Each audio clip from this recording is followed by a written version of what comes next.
I moved into Q Residences because I thought it would be quiet. It's tucked away from the main roads, tucked even further away from any metro station. The kind of place where people work long hours and barely talk to their neighbors. No kids screaming in the corridors, no old aunties hanging laundry in the common areas. Peaceful, cold, and exactly what I needed. I had just gotten out of a really messy breakup, the kind where you split up the furniture and realize you don't even own anything together anymore.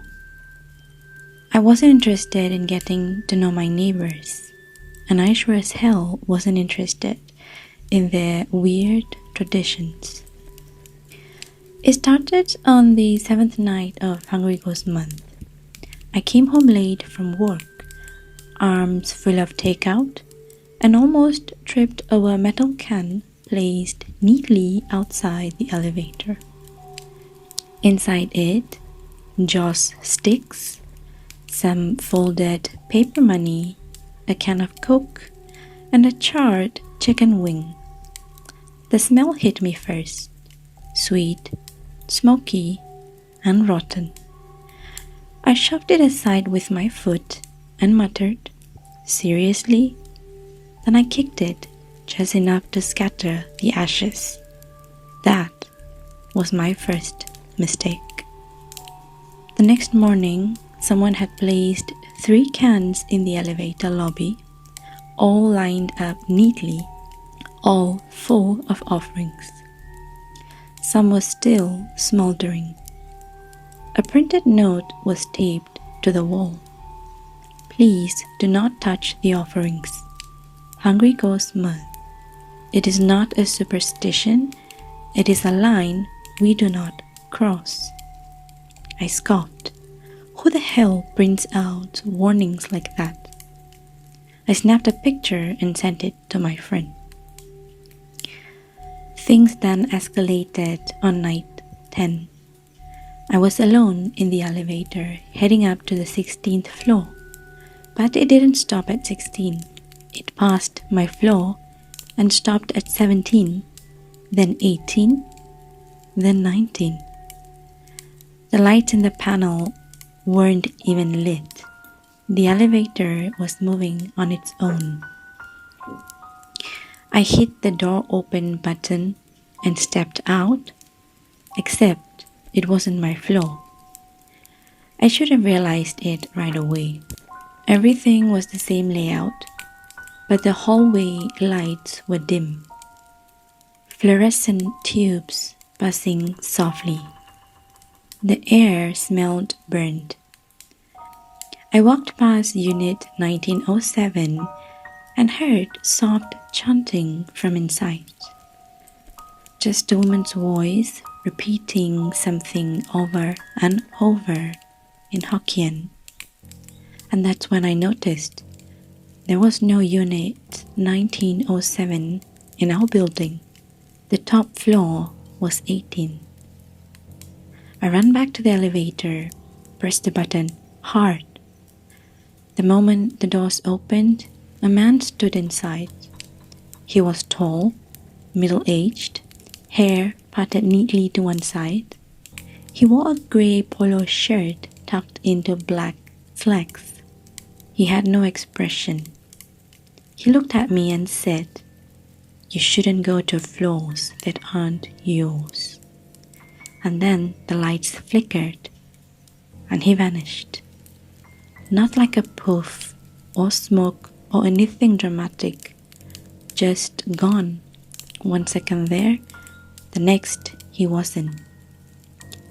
Back in my unit, I found another offering can just outside my door. This one had no incense, no food, just a note folded in half. When you burn what is theirs, they take what is yours. I didn't sleep that night. 2 days later, I attended a town hall meeting in the function room. Some guy named Mr. John from the management committee was there, giving a speech about building upgrades. Halfway through, I started looking around the room and froze. The woman 2 rows ahead of me had no ears. No one else seemed to notice. She sat stiffly, her hands folded in her lap, her blouse slightly singed at the collar. A boy in the back row was dripping wet. Not sweating, but dripping, like he just climbed out of a flooded drain. His shirt was plastered to his skin, and he kept staring at me without blinking. I stood up, left the room, and walked straight back to my unit. I got a message on my phone from a contact named Me. It just said, "Stop pretending you are still alive." 3 nights since then, and I hadn't been to work. I haven't left the building because I can't. Every time I try, the elevator sends me to the wrong floor, and when I take the stairs, they just loop. I'll go down from 16 to 15 to 14, and then suddenly I'm back on 16 again. Even if I count the steps, even if I leave marks, the building's layout has changed, or maybe I've changed. I don't know anymore. I don't even know if anyone in here is real. One night I tried the emergency exit again, slammed through the fire door, ran down 8 flights, panting and sweating, and ended up in the basement. Except we don't have a basement. The floor was sleek with water, pipes groaned overhead, and someone was waiting in the corner just outside the reach of the light, kneeling beside a shallow metal basin, burning folded paper money. Her fingers were blackened, fingertips scorched down to wet red skin, and she was whispering in English this time. "Remember who you are. Remember who you are." She looked up. It was me. Same face, same stupid office shirt I wore the day I kicked over that first offering. But her eyes were cloudy white, blind, or maybe just looking at something else. I backed away slowly, whispering, "No, no, no." And she said flatly, "You already crossed the line."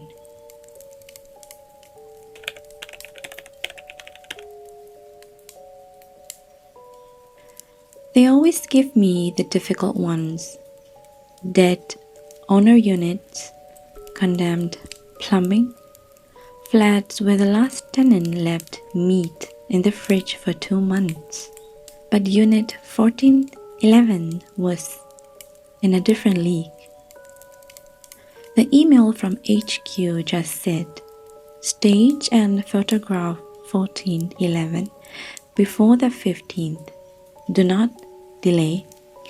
Bring incense and a burner." I actually laughed. What kind of corporate instruction includes bring incense? 1411 is at the end of the corridor in block 53. You have to pass 2 blown out fluorescent lights and 1 unit that smelled like dried durian left on a bus. I knew something was off the second I saw it. The door was brand new, like too new, glossy paint, perfect hinges, but everything else, the doormat, the mailbox, even the unit number plaque, looked old. like they had been sitting in the same heat for years. I unlocked the door and stepped inside. It smelled empty. Not dusty, not moldy, just blank, like the air hadn't moved in a long time. I turned on the lights. They worked, but the bulbs burst like they hadn't been used since the 90s. The place itself wasn't bad. It's a 3-room layout, slight water stains on the ceiling, a few stray papers on the kitchen floor. The furniture had been cleared out, but there were indentations in the floor tiles, places where something heavy used to sit. A dresser, maybe, or a couch. I started taking photos. Kitchen, bedroom, living room. In the bathroom, I found a rusted metal burn can, half full of ash. Folded joss paper at the bottom, partially burnt. And a stack of unused offerings in the corner. Paper shirts, fake currency, even a tiny cardboard fan. I took a picture and messaged my colleague M. "You left all this ghost shit here." "What? No, lol. No one's been in 1411 for years. Don't burn anything." That night, I went back to finish the listing write-up. I had my laptop, iced coffee, and noise-cancelling earbuds. At 11:58 p.m., something slid under the door.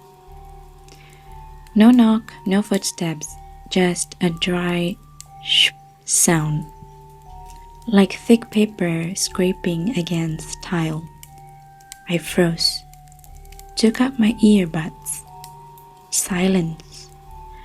I walked over and found a folded paper item on the floor, a paper envelope with no address. Inside, one Joss note, hand-folded, slightly warm. I stepped outside. The corridor was empty. Out of habit, I burned it in the bathroom's metal can. Like, why not? Maybe some neighbor's prank. Or maybe some dumb old custom. When I came back out, I noticed it. On the bathroom mirror, a single burned-in word at the bottom corner of the glass. A word I didn't know, something in traditional Chinese. I ran it through Google Translate, and the app showed guest. I didn't sleep. The next morning, I checked with building maintenance and asked them if anyone else had keys to 1411. "That unit's been empty since 2019, the guy said, not even looking up from his clipboard. "You're the first one we let in. No one else goes there. Not during the 7th month." When I pressed him on it, he just shrugged and walked away. But as he turned, I saw it. A small paper cut on the back of his neck, like from burned joss paper. The second night, I didn't plan on staying late, but it was raining. I figured 1 hour, clean the bathroom, get some photos, then out. I brought incense this time, just in case. At 12:04 a.m., another envelope slid under the door. Same paper, no markings, no address. Inside, a joss note again. But this time, something had been written on it. Burn marks, forming a strange, circular symbol. I recognized part of it from the bathroom mirror. I didn't burn this one. I took a photo of it and put it on the Google Translate app. The app struggled and then spat out a phrase. "Not for you, not for you, not for you." I went back to the bathroom. Now there were 3 burned-in words on the mirror. I translated again, and this time it read, "Return, return, or stay." I turned to the mirror in the bathroom, and the message had changed. It now said, "You are the offering." For the first time since I started this job, I panicked. I tried breaking the windows. They wouldn't crack, just pulsed, like the glass was breathing. I ran to the kitchen, opened every drawer, but there was nothing sharp. And then I saw her, standing in the hallway outside the bathroom, reflected in the mirror, but not behind me. She wore all black, long hair over her face, bare feet. Her skin looked brittle, like a layer of burnt paper stretched over something wet.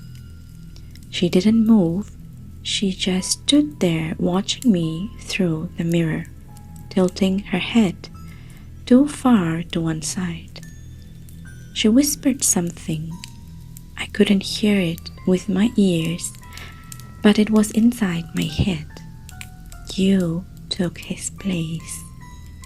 I ran out the door, down the hall, but the corridor never ended.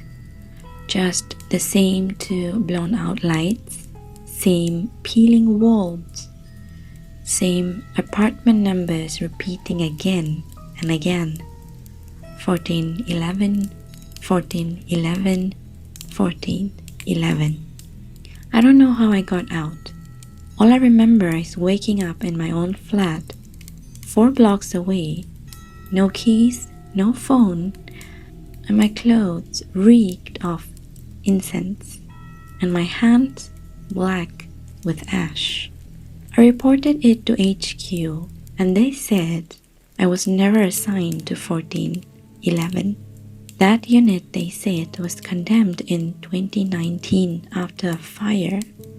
Some property agent tried to flip it, went missing inside during Hungry Ghost Month, and never found. But here's the part that really got me. They sent me a photo of the last person assigned to it. It wasn't me, but it was a guy who looked exactly like me, just older, same face, same eyes.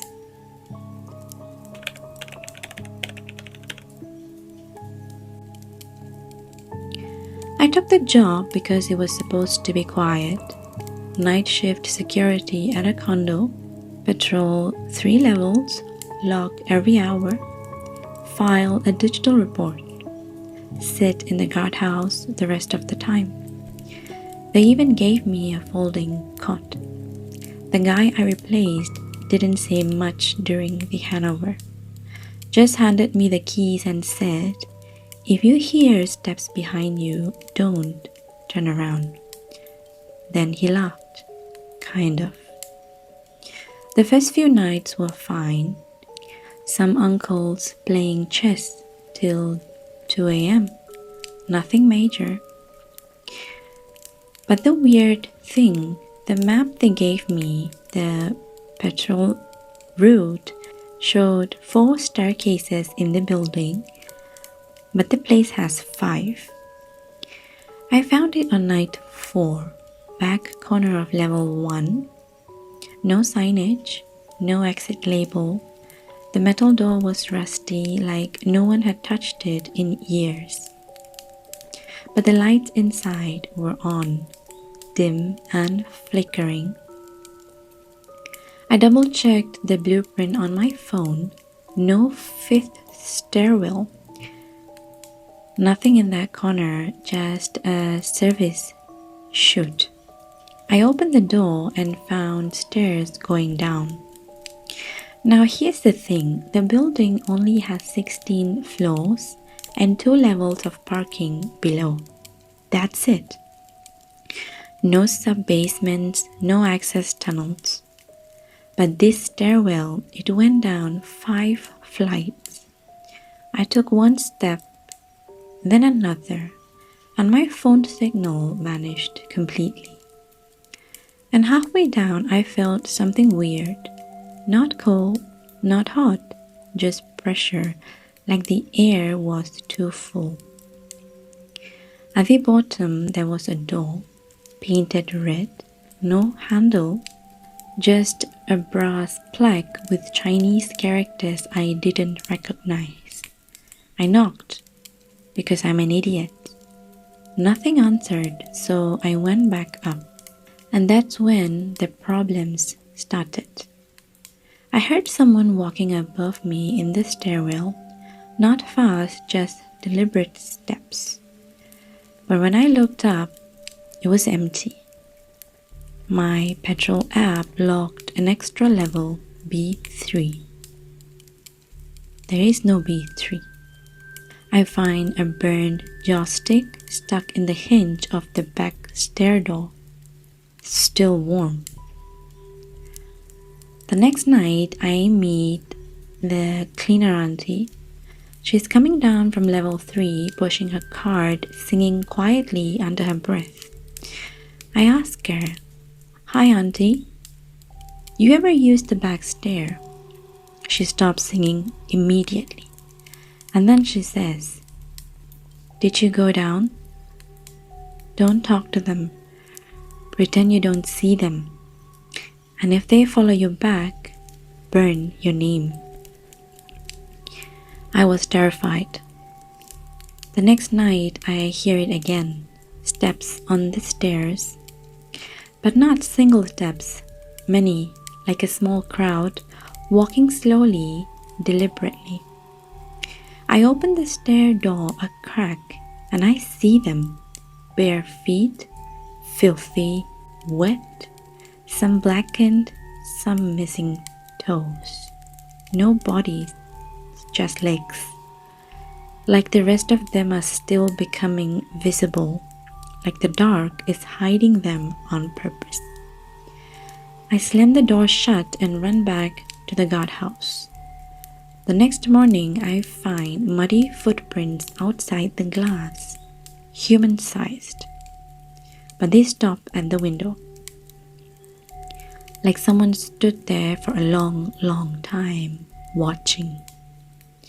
I tried to resign that day.